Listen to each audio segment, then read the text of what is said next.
arraignment of former President Donald Trump, who entered court today. You could see that there as he walked in, and he took his seat to make his first appearance as a defendant in a criminal case.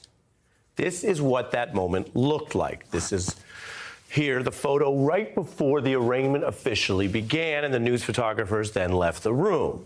A standard practice that Trump's lawyers asked to maintain today, meaning these are the photos that Donald Trump did not want the world to see.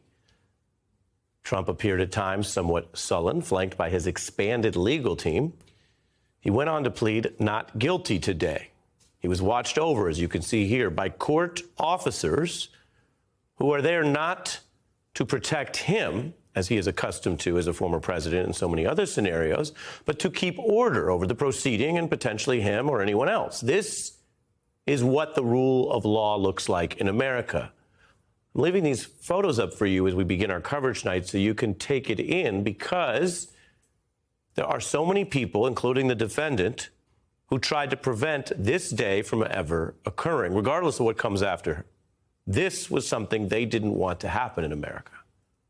But this is America, and no person is supposed to be immune from this process if the evidence supports charges, and then you get your days in court. Defendants are afforded their rights. But this is a moment Donald Trump has both dared to happen in his way, he's courted it in a way, he's dreaded the prospect, and it played out today across the nation. Here's Donald Trump walking through the hallway. Let's listen to see if he speaks to reporters. Will you come speak to us, President Trump? In his own voice, pleaded not guilty. This is the indictment, so we now have it. Everything we've been talking about. If you're sitting here looking at this, this is going to trial.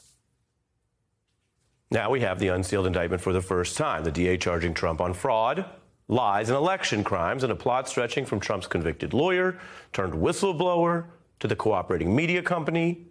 The DA today, Alvin Bragg, made his first public remarks about the charges against Trump. These are felony crimes in New York State, no matter who you are. The defendant held documents in his hand. We cannot and will not normalize serious criminal conduct. For 9 straight months, the defendant repeatedly made false statements. He was paying Michael Cohen for legal services. He also caused others to make false statements. We have a history in the Manhattan DA's office of vigorously enforcing white-collar crime. That is the prosecutor's view. Later, we have a detailed and, frankly, legally holistic breakdown of the whole case and the counts and what it means to see these alleged crimes laid out against Donald Trump, who has so brazenly and at times proudly defied rules, laws, and legal requirements for the better part of his public life.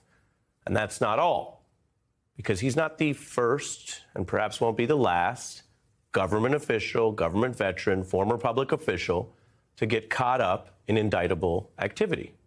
And as I said, he'll get his day in court. But there is something quite different about him from almost everyone else over the years in both parties who's faced these kind of charges. He has been proud of it. He talks like a mob boss. He talked about rats while he was in office running law enforcement for this country. He obviously and quite blatantly proudly talked about obstructing probes when he instructed all of his aides to defy lawful probes and subpoenas. This is his thing. This is part of who he is.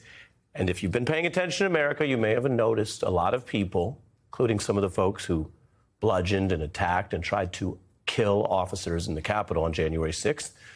He's got a lot of other people on board with it. And so now today, something changes. He's legally presumed innocent, and he will be subjected to a type of rule of law and a set of protections that we know from his public comments he would not provide for others.